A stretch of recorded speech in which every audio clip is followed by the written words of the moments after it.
Activision Blizzard and Microsoft, who owns them, are two sides of the same coin that continue to pull the entire game industry into a pit of greed and darkness with every decision they seem to be making these days. Although, credit where it's due, of course, while Microsoft is known for the predatory stuff, I will admit they do sometimes release bangers like Doom: The Dark Ages, which is a single-player offering that is full of content for players to enjoy. And while I'm sure Doom will be a big success for both id Software and Microsoft, the majority of what's coming out under Microsoft's wings are, well, it's not looking great. I gotta be honest. To put it simply, fellas, these companies are getting away with murder at this point, and we all know about the price hike in games thanks to Nintendo, who genuinely thinks their asset-flipped games like Mario Kart are somehow worth $80 or $90 American at release, which is insane. Yeah, the same Nintendo that also recently told Palworld devs to remove anything that makes it resemble Pokemon pretty much. It's bad, guys. But then Microsoft decided, oh, Nintendo is raising prices? Well, we might as well too, cause why not? Thankfully, that $80, $90 price increase for Microsoft products doesn't actually go into effect until fall 2025. So Doom: The Dark Ages, at least, is not retailing for those numbers normally. Well, not yet anyways. But the hubris of Microsoft to believe that this is a good idea is actually terrible. For a good recent example is becoming Diablo 4. Look at that game, which Activision Blizzard makes and is of course under Microsoft too, has announced a Berserk DLC crossover for Diablo 4. This is a really great crossover idea on paper. I mean, come on, Berserk is responsible for the entirety of the Soulsborne Souls-like genre's aesthetic. From Software has made it clear that they draw inspiration from that iconic manga with their every game, from Demon Souls all the way to Elden Ring and more. So while this is great, as you can see here, Diablo 4's Berserk DLC crossover will cost you about, and this is where it gets bad, this crossover is going to cost you about $150 American if you want those cosmetics in-game. Let me break it down for you how dangerously predatory this crossover is in Diablo 4. So there's 6 content packs with this Berserk DLC. 4 of them are outfits designed around iconic Berserk characters. One is a mount and then the other is a pet. Here you can see all the cosmetics on offer in Diablo 4 for this event on screen here. It's a lot of stuff, I know, but the fact that it's retailing for basically what, twice the price of the base game at release pretty much, that is insane, and there's no defending it. Here's another picture of the outfits as you can see here, and they look great, which is another problem because it means there will be people who will just buy this obviously either way. But then you're probably thinking, well, when this sort of stuff comes out, there's usually a discounted price, right, to get it all at once instead of individually. Actually, in this case, that is impossible, and no, I'm not kidding either. You see, each outfit in this bundle goes for 2,800 platinum, which is the currency Diablo uses to buy microtransactions. So, each of these skins in American dollars equates to about $25 per outfit alone. Yes, one outfit is like 1/4 the price or more of the base game at release. That is insane. So if you buy just the outfits alone, you're looking at a little over $100 American, which in Canadian dollars puts this in the $120, $130 mark for those 4 outfits alone. My god, dude. But of course, like always, the way these companies operate, it's also predatory at the best of times too. You see, there's no actual option to buy the exact amount of platinum you need to buy what you want from this Diablo's cosmetic store pack. They have packs in their store like 1,000 platinum or 2,800 platinum. And then at its highest, Diablo 4 offers a pack of 18,500 platinum for players to buy. So if you buy this 18,500 platinum stuff that gives you enough currency to then buy the entire Diablo 4 Berserk bundle, this will also leave you with about 2,000 platinum left to buy something else from the store too, which some may say, oh, that's nice of them. Well, no, not really. You see, this is a tactic that is used and abused time and again by companies like this. There's a reason why so many live service games never actually allow you to buy the exact amount of whatever their currency in their game is called. Because if you could buy the currency you need to a 1-to-1 ratio, you would buy the thing you want and then you're good. You would then close the shop and leave and go back to playing the game or something else, but that's bad for business, which is why every bundle is skewed, as are the prices of said items too. And it's all to ensure that you're always left with just a little bit more or just a little bit less. So you may see something you like that's just out of your premium currency range that you have right now. Oh, that item item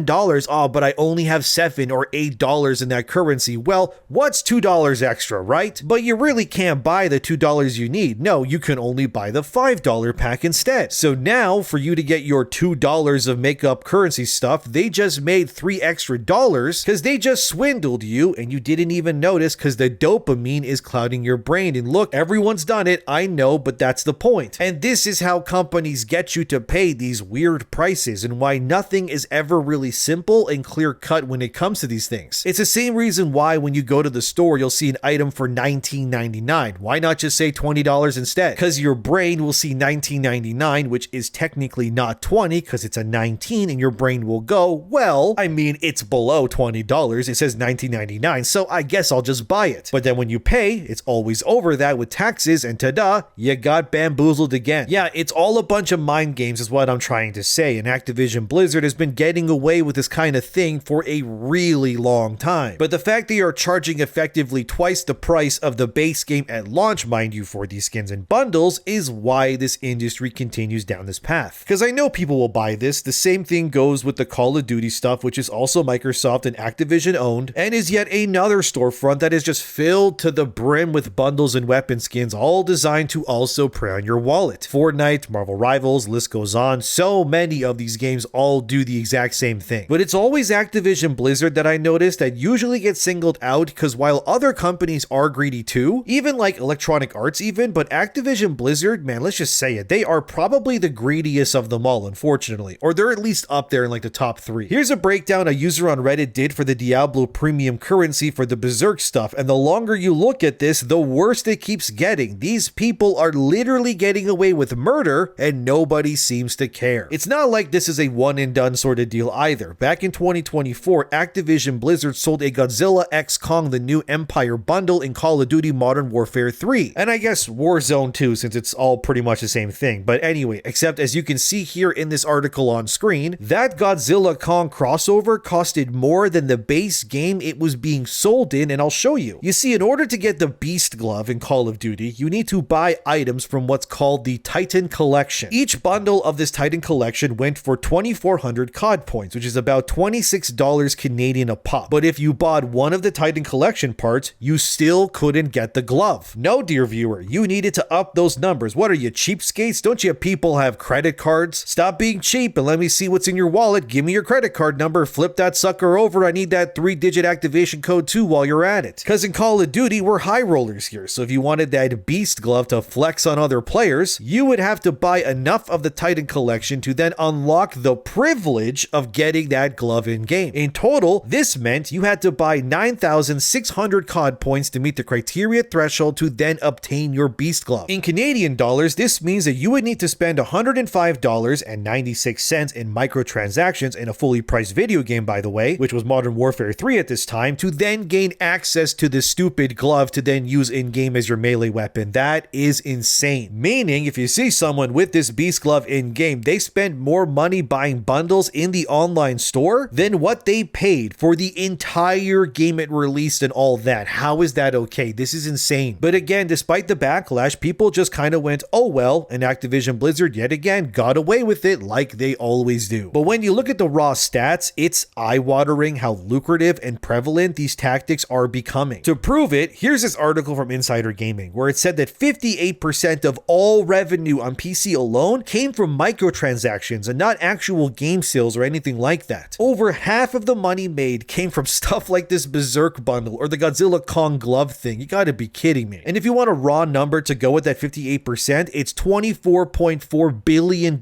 American that was spent on microtransactions alone in 2024 on PC. Yeah, this doesn't even include PlayStation or anything else. I'm sure if we tallied that all up, the number would just put me into a coma upon hearing it. And only 28% of the revenue for PC gaming actually came from selling the games themselves to players. So it then stands that these companies are not only being rewarded, but it's practically moronic to not include live service microtransaction elements to your games going forward now for the rest of time. Although, as in this article here says, microtransaction spending overall was down in 2024 compared to 2023. It saw a 14% drop. And according to Newzoo and Insider Gaming in that same report as seen here, premium games, that means fully priced video games, accounted for $19.9 billion of revenue for companies on console alone, which is almost about half of the amount of money console games made, which was $42.8 billion as well. This still means that roughly half of the revenue from console gaming as well comes exclusively from the very same predatory practices like Activision Blizzard is pushing and more that prey upon regardless. So what the hell are we supposed to do when basically more than half of the gaming industry now is making money from selling berserk skins and monkey gloves? Where does the talent and the art go then? What are we actually heading towards in the future? Well, there is a light in this suffocating darkness, at least somewhat, which is the return of the $50-$60 video game. We know that Claire Obscure Expedition 33 was a big hit. It didn't have a massive budget, and yet it still sold well over 2 million copies, and wasn't a fully priced video game that was filled with bundles double the price of the game itself. And hey, I'm really happy that Claire Obscure exists. I want more games like that within that price range and length to keep coming. And I do think there's a real tangible future for more games to come that have both smaller budgets like Claire Obscure, while also being made by smaller teams and not costing your entire paycheck to buy when they release. And another light in the darkness also comes this August in Mafia: The Old Country, which, like Claire Obscure, has been confirmed to cost $50 American or about $66 Canadian at release. As we can see here, 2K confirms that Mafia: The Old Country will be a focused single-player non-open world game that will cost much less than your Call of Duties or your Diablos. And I just want to say, thank God for that. Please, game industry, please keep going in this direction. Not only does Mafia look amazing, I am definitely playing this day one. Just look at this game, man. The fact it's not full priced and it's not open world, are you kidding me? This is all music to my ears. I don't know about you guys, but I am genuinely sick of open world games these days. They're too big, oftentimes full of nothing, but the same recycled content and activities, and you just do the same slop over and over again ad nauseum. Maybe it's because when I reviewed Assassin's Creed Shadows for the channel, but that game structure just kind of broke me when I played it earlier this year, because it was literally the same crap over and over again, and it never changed or evolved, and Shadows was perfectly content to just be the same game as previous ones without changing much of anything. And maybe that's why I was so happy when I played Claire Obscure, because it was level based. Sure, it has an overworld, but it's not open world like these AAA games usually are. So when I look at something like Mafia, I get happy and excited to play it because wow, you can ride a horse during one sequence or even a car. You can do stealth and shoot people, and the graphics look really nice, and it takes place in a setting that is criminally underutilized in today's pop culture, which is Italy, by the way. When was the last time you played a game set in Italy, you think? For most of you, it's probably going to be Assassin's Creed 2, right? Maybe I'm wrong, but I can't think of any other game I played set in that part of the world. Well, I guess Brotherhood too, but same thing pretty much. So with such a unique setting, time period not being full price, hopefully not being filled to the brim with microtransactions, jury's still out on that one, and it not being open world, this is everything I want from my video games in 2025, if you ask me. The fact that technically speaking, you could basically buy Mafia: The Old Country and Claire Obscure for the price of that Berserk DLC bundle in Diablo, that tells you everything, dude. In what world can it be justified that cosmetic skins in a crossover, no less, cost more money than world-class new releases like Claire Obscure? And how the hell are games like Claire Obscure supposed to thrive or convince publishers to allow such games to exist in the future when the data tells them to make nothing but open world live service slop games over and over and just do, crossovers that make basically zero sense instead? Because why spend years making actual art like Claire Obscure when you can just sell Seth Rogen as a skin in Call of Duty? And this is why I'm worried about this, because realistically speaking, from a financial benefit perspective, there's no tangible reason why Activision Blizzard or say any other company really would want to make these cheaper alternative games. Would they be softer hits if those games underperformed? I mean, yes, but the allure of making a gazillion quadrillion dollars from your My Little Pony crossover is also just as eye-waveringly tempting to do to these types. I think, however, what 2K president David Ismailer said about Mafia: The Old Country is what I want more of. He said this: "We think there's a large audience for compelling stories that don't require massive time commitments. We're excited to offer a game like Mafia: The Old Country in our portfolio, and to provide a linear, highly polished narrative experience that can easily complement the other more persistent games our players also love and engage with on a more consistent basis." He means live service games, by the way. And God, I just want these kinds of games by the boatload. That Mafia and Claire Obscure, I mean, not, the live service ones. You know how nice it is to just play something these days knowing that you aren't going to have to spend like 100 hours of your life to beat it? I yearn for the 20-30 hour games that,